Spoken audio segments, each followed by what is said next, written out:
And so iMovie isn't recording or exporting my files, so I'm just gonna record it on my phone. I'm sorry for like the inconvenience and everything.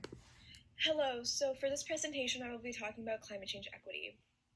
So my puzzle attempts to answer why have developing countries such as India and China participate more in climate change policy than the United States, even though equity has consistently been discussed in climate change policy.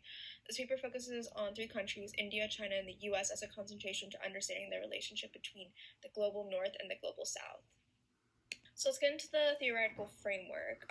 What is climate change equity? Well, during the early years of climate change policy, many critical theorists and policymakers pushed the term common but differentiated responsibility.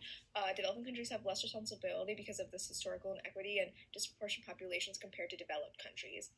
Second portion of scholars focus on current shifts in climate change participation.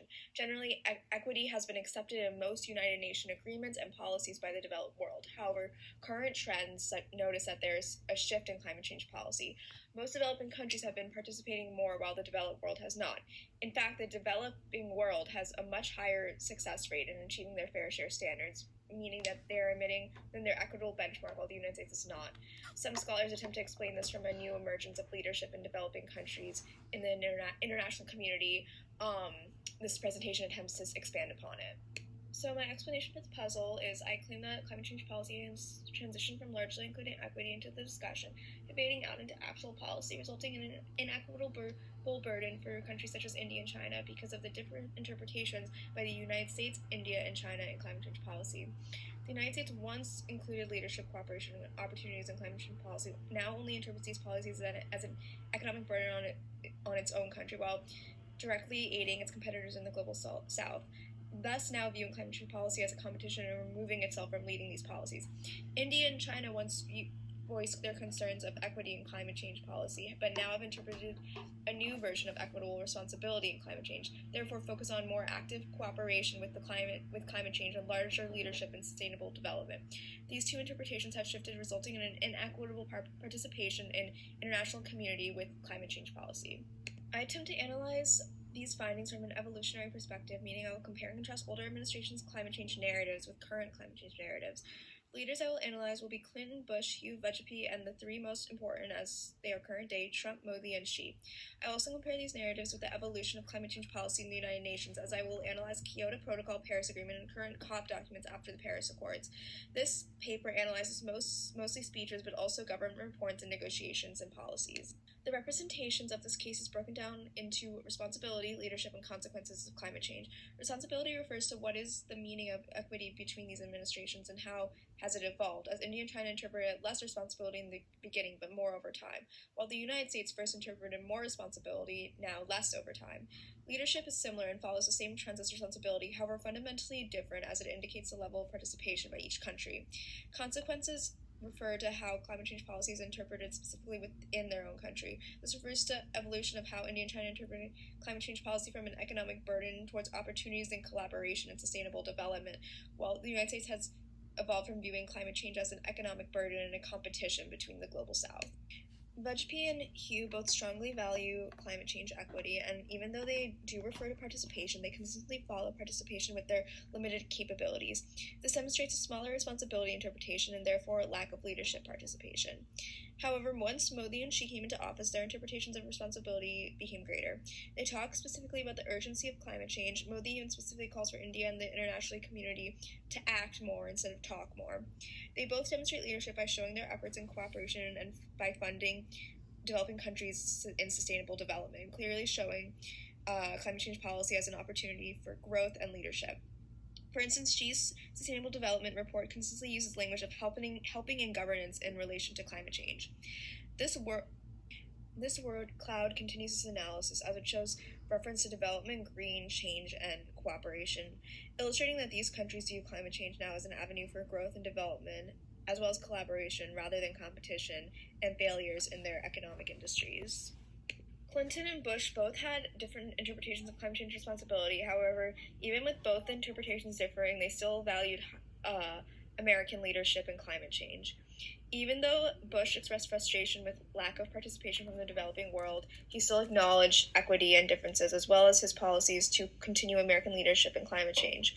Obama very much acknowledged the different responsibilities and acknowledged high amounts of American leadership in climate change policy. However, he interpreted a much larger level of responsibility from India and China than before, and began negotiating larger levels of participation from both Modi and Xi. Trump, however, completely disassociated from these interpretations and started a new era of climate change participation by the United States.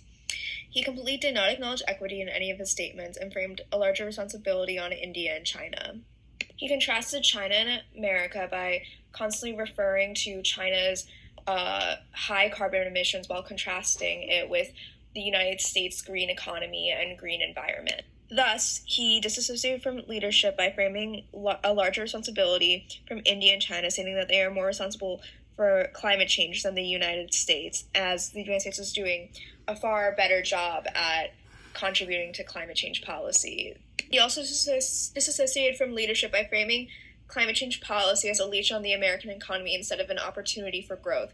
He views it as a competition of economies, as he consistently talks about American jobs being lost, the importance of fossil fuels for the American economy and the lifestyle, as well as India and China benefiting off of larger American participation in climate change by funding them more than channeling that money into the American economy. This word cloud completely contrasts the last word cloud, as the most common words are reference to carbon, oil, and gas, as well as constant reference to economy and jobs.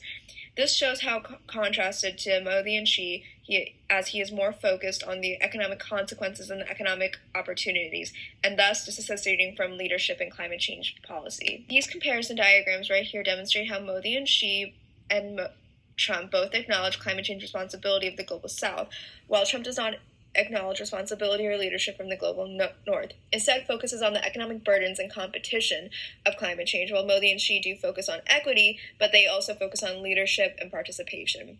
This shows how even if Modi and Xi do want participation to be equitable, they are acknowledging their responsibility while the global north is not. The United Nations documents also parallel this trend as well.